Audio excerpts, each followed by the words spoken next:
আসসালামু আলাইকুম রহমতুল্লাহ। দেখতে দেখতে শবে বরাত আমাদের কাছেই চলে আসছে। আগামী ফেব্রুয়ারির 3 তারিখ রোজ মঙ্গলবার দিবাগত রজনীতেই শবে বরাত। শবে বরাতের রজনীতে কি আমল করলে আল্লাহ আপনার দোয়া কবুল করবেন, কি আমল করলে আল্লাহ আপনার জীবনের সমস্ত গুনাহ মাফ করে দিবেন, কোন আমলের দ্বারা আপনার মনের চাওয়া পাওয়া বাসনা আল্লাহ পূরণ করে দিবেন, আজকের ভিডিওতে এই বিষয়গুলো নিয়েই আমি হাজির হয়েছি। প্রিয় দিনী ভাই ও বোনেরা, দেখতে দেখতে শবে বরাত চলে আসছে। আগামী মঙ্গলবার দিবাগত রজনীতে মহান আল্লাহ তাআলা রব্বুল আলামিনের সেই বরকতপূর্ণ রজনী শবে বরাতের রজনী, যেই রজনীতে নবীজি সাল্লাল্লাহু আলাইহি ওয়াসাল্লাম বলেন আল্লাহ তাআলা রব্বুল আলামিন প্রথম আসমানে অবতরণ করেন। সুবহানাল্লাহ। আল্লাহ রাব্বুল আলামিন প্রথম আসমানে অবতরণ করে বান্দা বান্দিগণকে উদ্দেশ্য করে বলে, কে আছো গুনাহ করেছো, পাপী বান্দা বান্দি আমার কাছে মাপ চাও, আমি তোমাকে মাফ করে দিব। যত বড়ই পাপ না করেন না কেন, আল্লাহর রহমতের থেকে আমি আপনি বেশি গুনাহ করতে পারি না, এই বিশ্বাসটি রাখা। কারণ আল্লাহ রাব্বুল আলামিন বলছেন, লা তাকনাতু মির রাহমাতিল্লাহ, বান্দা যতই গুনাহ করো না কেন আমার রহমত থেকে নিরাশ হয়ে যেও না। আমার রহমতের ভান্ডারে কোনো কমতি নেই। তুমি যতই গুনাহ করো না কেন একবার যদি তওবা করে ফিরে আসো, আমি আল্লাহ তোমাকে মাফ করে দেব। আমি আপনাদের সামনে একটি ঘটনা তুলে ধরতে চাই। ওই ঘটনাটি যদি শুনেন এবং বুঝেন আপনার জন্য বোঝা খুবই সহজ হবে। নবীজির সাহাবী ছিল দাইহাতুল কলবি সাহাবী, যিনি কাফের ছিলেন। কাফের থাকা অবস্থায় নিজের হাতে জীবিত কন্যা সন্তান 70 থেকে 72টা কন্যা সন্তানকে জীবিত মাটির নিচে দাফন করে ফেলেছে। তৎকালীন সময়ে আরবের প্রথা ছিল, মেয়ে যদি জন্ম হতো সবাই ওই লোকটিকে, যার কন্যা সন্তান হতো ওই বাবাকে সবাই হেয় প্রতিপন্ন করত, অপমান করত, লাঞ্ছিত করত, নিজেকে অনেক বেশি ছোট মনে করত। এই জন্য সন্তান মেয়ে হওয়ার সাথে সাথেই ওই মেয়েটাকে দাইহাতুল কলবি নিজে জোর করে হোক যেভাবে হোক নিয়ে যে 70 থেকে 72টা কন্যা সন্তানকে মাটিতে দাফন করে ফেলছে জীবিত।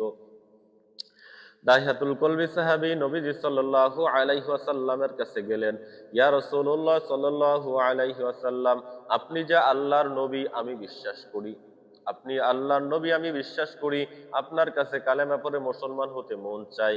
তবে আমি শুনেছি আপনার কাছে কালেমা পড়লে আল্লাহ নাকি গুনাহ মাফ করে দেয়। ওগো রাসূল, আমি জীবনে এমন গুনাহ করেছি, এমন পাপের কাজ করেছি, যেই পাপ করলে আল্লাহ মাফ করবে কিনা আমি জানি না। যদি আপনি আমার মাপের গ্যারান্টি দিতে পারেন তাহলে আমি কালেমা পড়ে মুসলমান হয়ে যাব।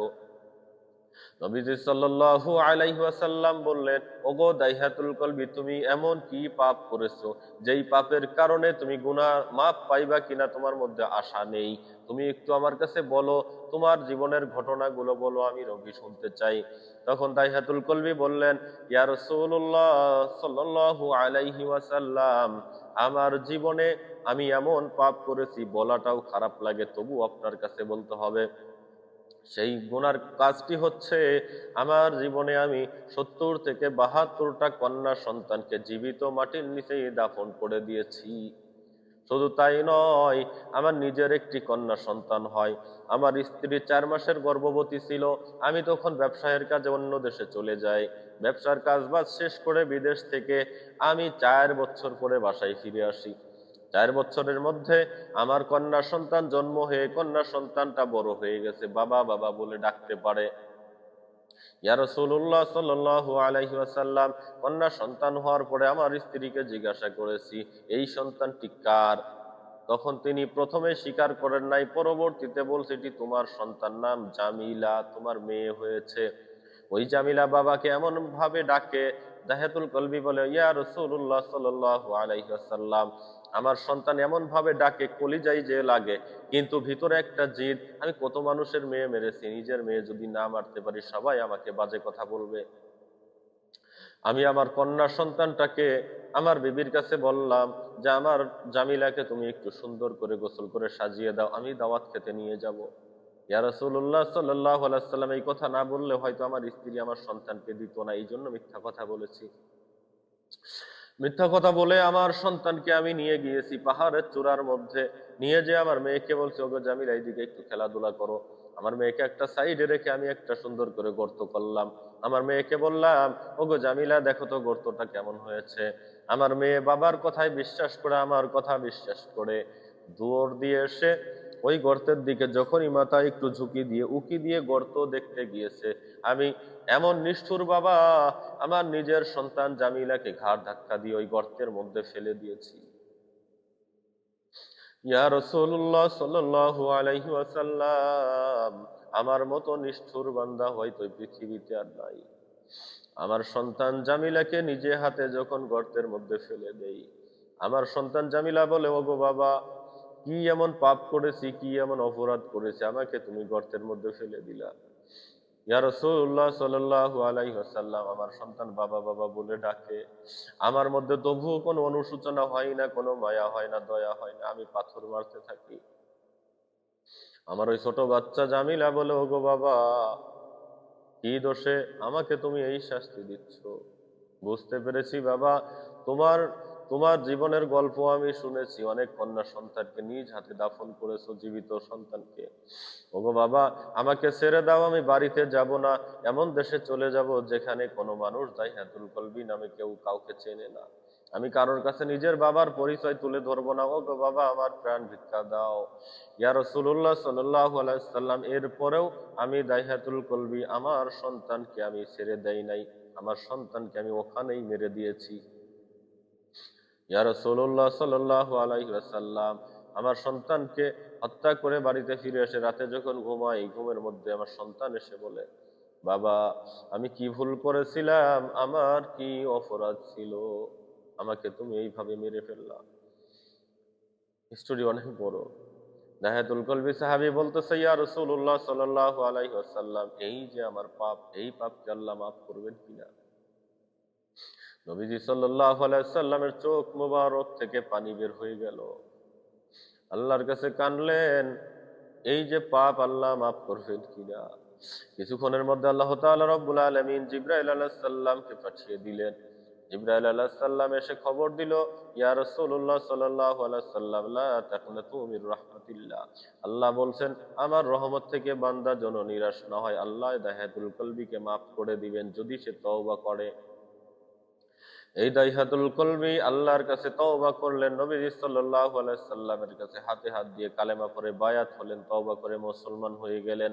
আল্লাহ তাকে এমন ভাবেই মাফ করলেন, এমন ভাবেই পছন্দ করলেন। পরবর্তীতে জিবরাইল আলাইহিস সালাম নবীজির কাছে আসতেন, দাইহাতুল কলবির সূরাত ধরে আসতেন। সুবহানাল্লাহ। তিনি এত বড় পাপ করার পরও আল্লাহর কাছে মাফ পেয়ে গেছেন। প্রিয় দিনী ভাই বোনেরা, শবে বরাতের রজনী মহান আল্লাহ রাব্বুল আলামিন প্রথম আসমানে এসে আমাদেরকে ডাকবে, কে আছো পাপী, আমার কাছে মাপ চাও, আমি তোমাকে মাপ করে দেব। আমি যদি আল্লাহর কাছে মাপ চাইতে পারি, আপনি যদি মাপ চাইতে পারেন, আল্লাহ রাব্বুল আলামিন অবশ্যই মাপ করে দিবেন। তবে কোন ভাষায় কিভাবে মাপ চাইবেন আমি আপনি তো সেইটাই জানি না। আল্লাহর কাছে কিভাবে মাপ চাইলে আল্লাহ আমাকে আপনাকে মাপ করে দিবে আমি তো সেটা জানি না। আসুন সেই কথাটি আমি আপনাদেরকে শিখিয়ে দেই। সর্বপ্রথম আপনি শবে বরাতের রজনীতে মসজিদে প্রবেশ করবেন, সবার আগে আগে মসজিদে 2 রাকাত নফল নামাজ আদায় করবেন। আপনি আল্লাহর কাছে তাওবা পাঠ করবেন, আস্তাগফিরুল্লাহাল্লাযী লা ইলাহা ইল্লা হুয়াল হাইয়ুল কাইয়্যুম ওয়া আতুবু ইলাইহি, লা হাওলা ওয়া লা কুওয়াতা ইল্লা বিল্লাহিল আলিয়্যিল আযীম। আপনি আল্লাহর কাছে তাওবা পাঠ করবেন। এরপর আল্লাহর কাছে বলবেন, আল্লাহ, জীবনে এমন কোনো গুনাহ নাই আমি করি নাই, পৃথিবীর কোনো মানুষ দেখে নাই, তুমি আল্লাহ দেখেছো, আমার জীবনের সমস্ত গুনাহ মাফ করে দাও। দরুদ শরীফ পাঠ করবেন, কিছু জিকির আজকার করবেন, আল্লাহর কাছে মাফ চাইলেন। এরপরে জামাতের সাথে এসে নামাজ আদায় করেন, 2 রাকাত সুন্নাত নামাজ আদায় করেন। শবে বরাতের নামাজ শুরু করেন, সর্বনিম্ন 12 রাকাত, 2 রাকাত করে শবে বরাতের নামাজ আদায় করবেন। শবে বরাতের নামাজ আদায়ের নিয়ম আমি আপনাদেরকে বলে দিচ্ছি। প্রথম রাকাতে সূরাতুল ফাতিহার সঙ্গে সূরাতুল কদর পাঠ করবেন। যদি না জানেন, সূরাতুল ফাতিহার সঙ্গে সূরাতুল ইখলাস, কুল হুয়াল্লাহু আহাদ, এই সূরাটি 3 বার পাঠ করবেন। দ্বিতীয় রাকাতে সূরাতুল ফাতিহার সঙ্গে সূরাতুল ইখলাস, কুল হুয়াল্লাহু আহাদ 1 বার পাঠ করবেন। আর যারা সূরাতুল কদর জানি, প্রথম রাকাতে সূরাতুল কদর পাঠ করব সূরা ফাতিহার সঙ্গে, দ্বিতীয় রাকাতে সূরা ফাতিহার সঙ্গে পাঠ করব সূরা ইখলাস 3 বার। এই নিয়মে নামাজ আদায় করবেন 12 রাকাত। তবে একটানা নামাজ আদায় করবেন না, 2 রাকাত নামাজ আদায় করবেন। আপনি শবে বরাতের নামাজ আদায় করবেন, নিয়ত জানেন না, নিয়ত বলে দিচ্ছি।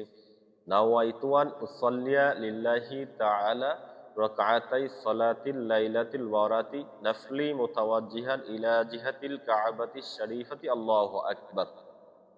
এভাবে আরবিতে না জানলে বলবেন, আল্লাহ আমি কেবলামুখী হয়ে দাঁড়িয়ে শবে বরাতের 2 রাকাত নফল নামাজের নিয়ত করলাম, আল্লাহু আকবার। এইভাবে আপনি শবে বরাতের নামাজ আদায় করবেন। 2 রাকাত নামাজ আদায় করার পর আপনি বসবেন, বসে দুরূদ শরীফ পাঠ করবেন, সুবহানাল্লাহ, আলহামদুলিল্লাহ, আল্লাহু আকবার, এই তাসবিহ পড়বেন। সুবহানাল্লাহি ওয়া বিহামদিহি সুবহানাল্লাহিল আযীম। এই তাসবিহ আল্লাহর কাছে এতটাই প্রিয়, আপনি এই তাসবিহ পড়বেন, আল্লাহ জীবনের গুনাহ মাফ করে দিবেন। আপনার মনের চাওয়া পাওয়া পূরণ করে দিবেন। দুরূদ শরীফ পড়বেন, এই তাসবিহগুলো আল্লাহর কাছে পড়বেন, বেশি বেশি চাইবেন। আশা করি আল্লাহ রাব্বুল আলামিন আপনাকে নিরাশ করবেন না। শবে বরাতের রজনীতে এই আমলগুলো পরিপূর্ণভাবে করুন। আল্লাহ অবশ্যই আপনাকে মাফ করে দিবেন, মনের আশা পূরণ করে দিবেন, আল্লাহর রিজিক দান করবেন। আজকের ভিডিওটি কেমন লাগলো অবশ্যই কমেন্টসে জানাবেন।